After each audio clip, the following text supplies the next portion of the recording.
अगर वो कह रहे हैं कि खरीद फरोख्त हो रही है तो बिकने को तैयार है तब न खरीदा जा रहा है। मार्केट में माल बिकेगा तभी लोग खरीदेंगे। टिकाऊ नेता पैदा करो, जो बिकने वाला पैदा करोगे तो बिकेगा, न बिकने वाला समाज तैयार करो। अभी उधर भाई महाराष्ट्र की तरफ मत ध्यान रखिए, अब यूपी का नंबर है भैया मेरे। आपने नहीं देखा राम गोपाल जी एक बढ़िया चिट्ठी माननीय अमित शाह जी को थमा दिए हैं और कह दिए हैं उनसे धीरे से कि इतना लोगों का नाम है, ये लोग के बुला के अपने पास ले लीजिए, हम लोगों का जान बचाए रखिए।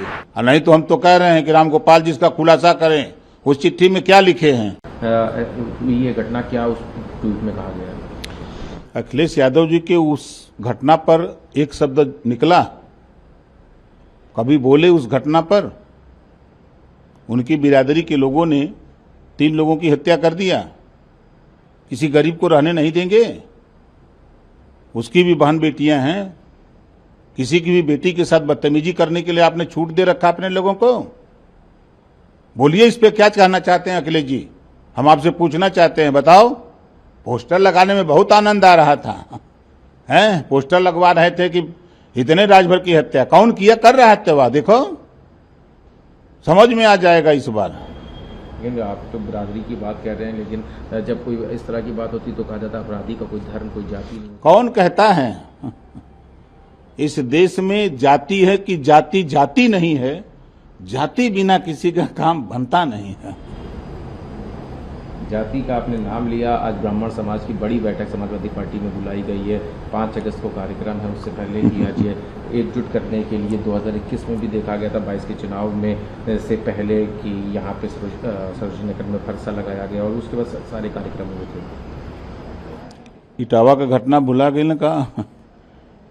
इटावा में यादव जी ने, अखिलेश यादव जी ने कहा कि यादव भी कथावाचक हो सकता है, कथा कह सकता है, विद्वान है, लेकिन यादव की विद्वत्ता आजमगढ़ जाते जाते खत्म हो गई।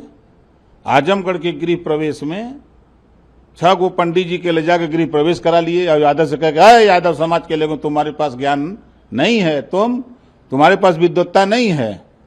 अब बतावा, अब ब्राह्मण के समझाओ या तुम जे कितना बुद्धि हो यादव के, है ब्राह्मण से ज्यादा बुद्धि हो। ये देश में सबसे ज्यादा जाति व्यवस्था में सबसे ज्यादा विद्वान अगर कोई हो तो ब्राह्मण हो।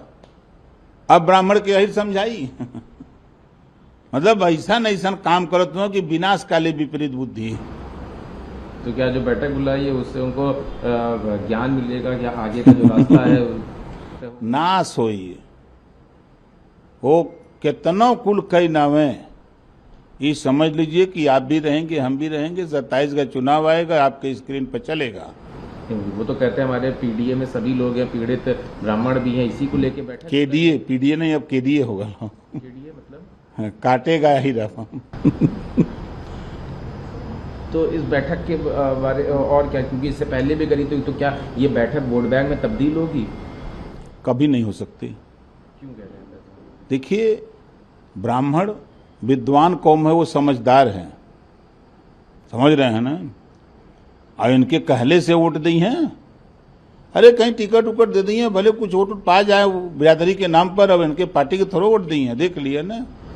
तो अगर वो कह रहे हैं कि खरीद फरोख्त हो रही है तो बिकने को तैयार है तब न खरीदा जा रहा है। मार्केट में माल बिकेगा तभी लोग खरीदेंगे। टिकाऊ नेता पैदा करो, जो बिकने वाला पैदा करोगे तो बिकेगा, न बिकने वाला समाज तैयार करो।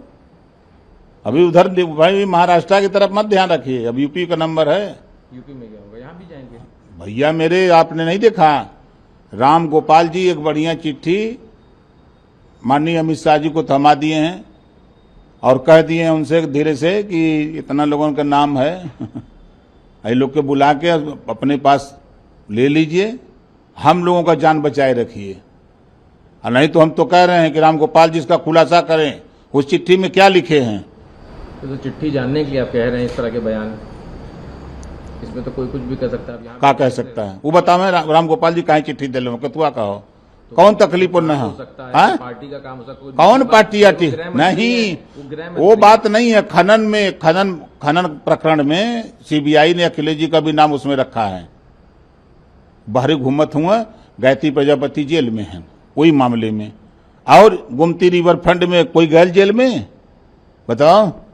ये जब समय समय पर चिट्ठी देके याद कराते हैं कि आपको जरूरत है, अखिलेश जी प्रधानमंत्री जी का कल सदन में कि कभी कभी अखिलेश जी भी मदद कर देते हैं, तो अखिलेश जी मदद रामगोपाल से कराते हैं। वो चिट्ठी दिए हैं कि इतने सांसदों को आप अपने पास बुला लीजिए, ये सब आपके साथ चले जाएंगे। अगर प्रियंका चतुर्वेदी जो शिवसेना की भाजपा इस भ्रम में ना रहे कि सपोलों की टोली जमा करके सांपों को दूध पिलाएंगे और सिर्फ विपक्ष को डसेंगे। आपका समय भी आएगा, क्योंकि सांप की फितरत में डसना है। और वो अपन पहले देखा बचा लें अपन पार्टी, तो करे बात तो फिर बात करें।